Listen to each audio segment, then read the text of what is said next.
Cutscenki. Jedni je kochają, inni nienawidzą. Ja należę do tych pierwszych. Moja miłość do nieinteraktywnych segmentów gry wzięła się z lat 90., kiedy gry były na dyskietkach, a cutscenki były czymś deluxe. Były rzadkie, ale jeśli były, cieszyły japę okrutnie. Intra z Amigi, z Super Froga czy z Premiere to dziś dla mnie absolutne klasyki. Wraz z nadejściem CD-ROMów cutscenki na stałe zagościły w grach i stały się nierozerwalną częścią opowiadanej historii. W moim przypadku od zawsze kochałem scenki prerenderowane, które mocno odznaczały się od gameplayu w latach 90. z racji zbyt słabej mocy przerobowej komputerów i konsol. Popularne filmiki miały za zadanie zrobić wrażenie i pokazywać kunszt grafików. Intro do Final Fantasy VIII, Kingdom Hearts czy Soul Edge to klasa sama w sobie. Idealne połączenie muzyki i dynamicznych ujęć CG. Ale film o najlepszych cutscenkach może jeszcze kiedyś powstanie. Dziś zajmiemy się najgorszymi cutscenkami, jakie powstały, a przyznam, że było w czym wybierać.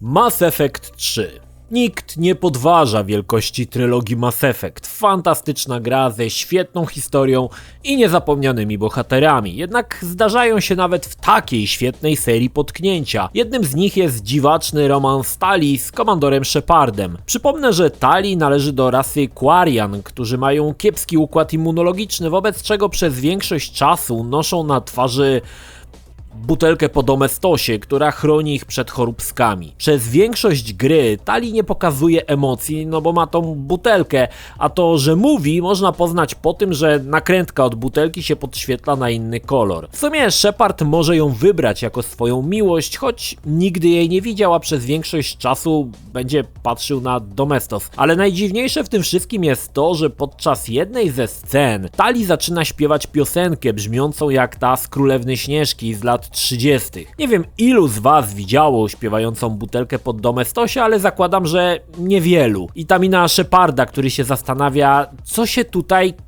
dzieje. Czy ja jestem w ukrytej kamerze? Całe szczęście gra oszczędziła nam widoku komandora Sheparda całującego butelkę pod domestosie. Mogłoby to poważnie nadszarpnąć jego reputację.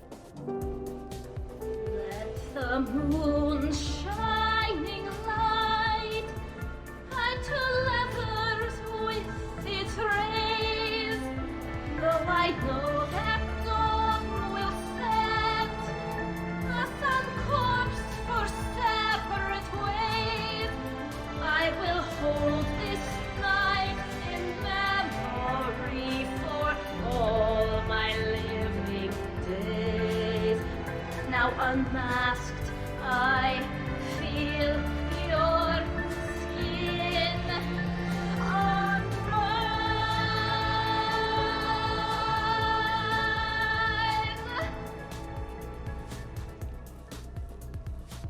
Mortal Kombat Mythologies Sub-Zero.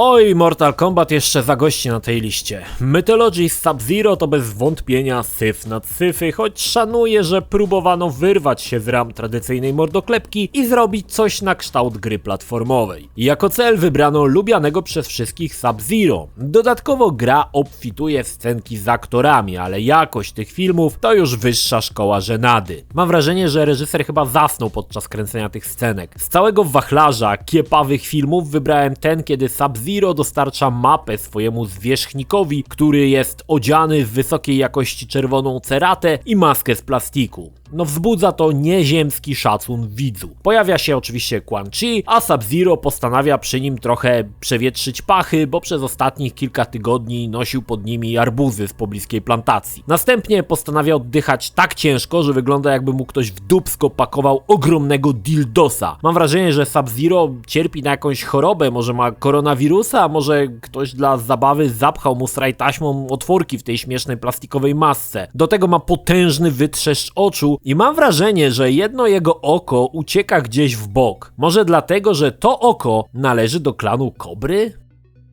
Right to Hell Retribution. Nie mogło zabraknąć tego klasyka w tym zestawieniu. Gra jest tak kiepska, że aż boli, o czym mogliście się dowiedzieć z innego niszowego filmu na moim kanale. Jednak to, co zapada w pamięć, to szalenie odważne sceny seksu. Kiedy to Jake, ubrany nadal w swoje obleśne, śmierdzące dżinsy, pociera się o jakąś lafiryndę. Czasami Jake postanawia zamacać jakieś lepsze kąski swoimi wielgachnymi jak u goryla łapskami. Oczywiście mówimy tu o bezpiecznym seksie, więc i lafirynda jest w pełnej zbroi. Jake'owi jednak sprawia to radochę, może lekcje wychowania seksualnego pobierał w Polsce, albo ktoś dla jaj mu powiedział, że seks to pocieranie się ciałami w pełnym uzbrojeniu? Nie wiadomo. Niemniej, sceny są niezwykle odważne. Ja nie wiem, czym się odważył, aby filmowali mnie, jak pocieram się dżinsami o jakąś lafiryndę. Poza tym Jake nawet tymi swoimi łapskami nie może sobie strzelić facepalma, bo by od razu doznał wstrząsienia mózgu, albo by mu od razu łeb urwało. Final Fantasy X.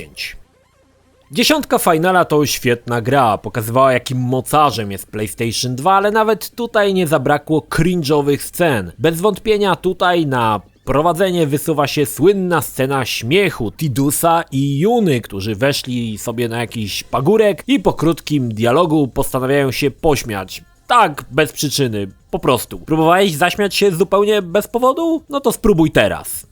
Cringe'owe, nie? Sposób, w jaki Tidus sprzymierza się do śmiania, przypomina strzelanie gigantycznego kloca po ostrym meksykańskim obiedzie. Potem dołącza Yuna w śmiechu, który zupełnie nie wygląda na wymuszony. Pozostali członkowie drużyny patrzą na to widowisko i myślą, co za debili mamy w drużynie, i pewnie już obmyślają, jak się ich pozbyć na najbliższym zakręcie.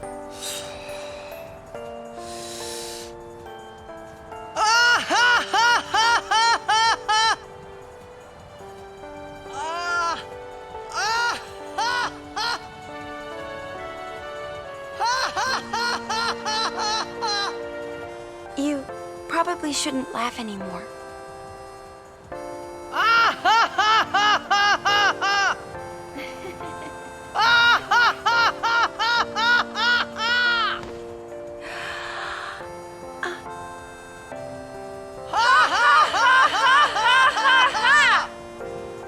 Mortal Kombat 4.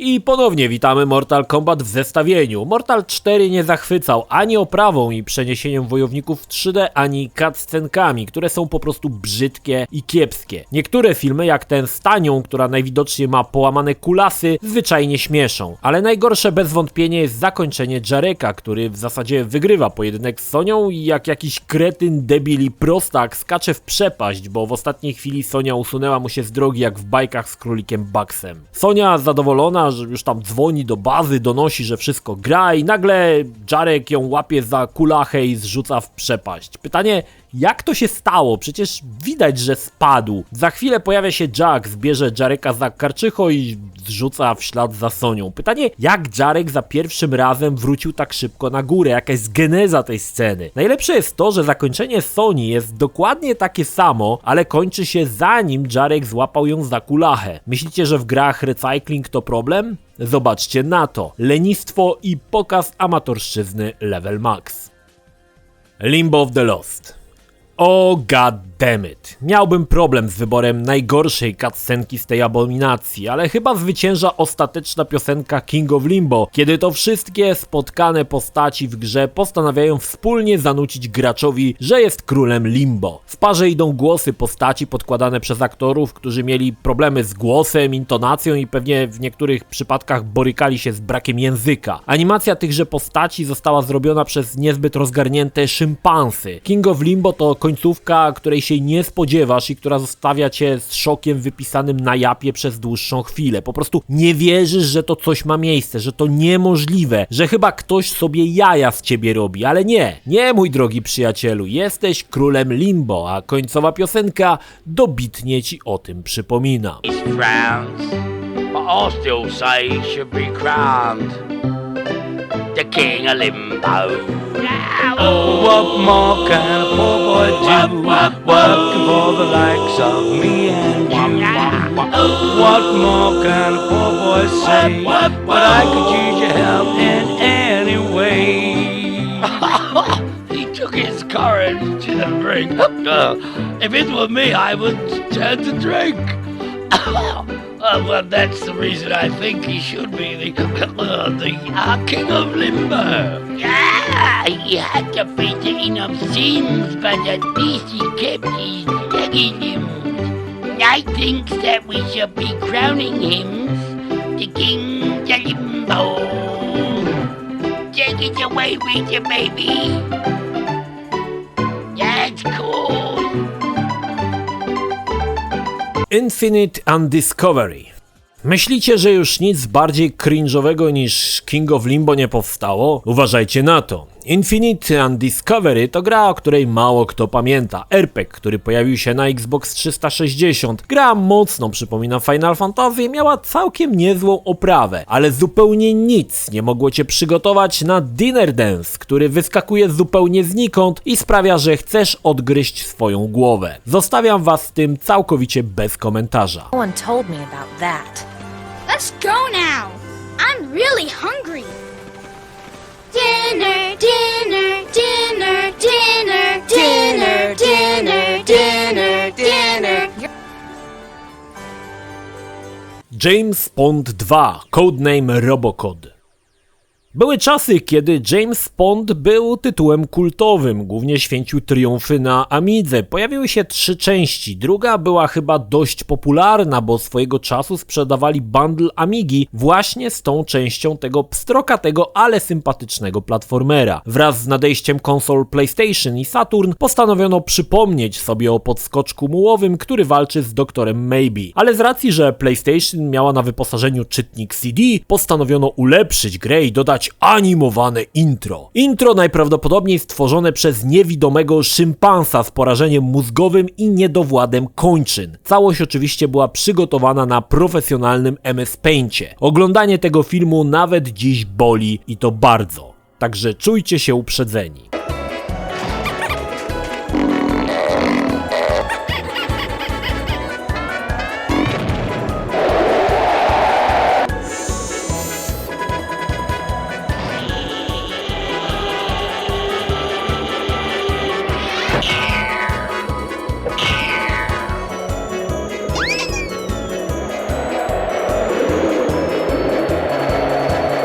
Zelda Wand of Gamelon.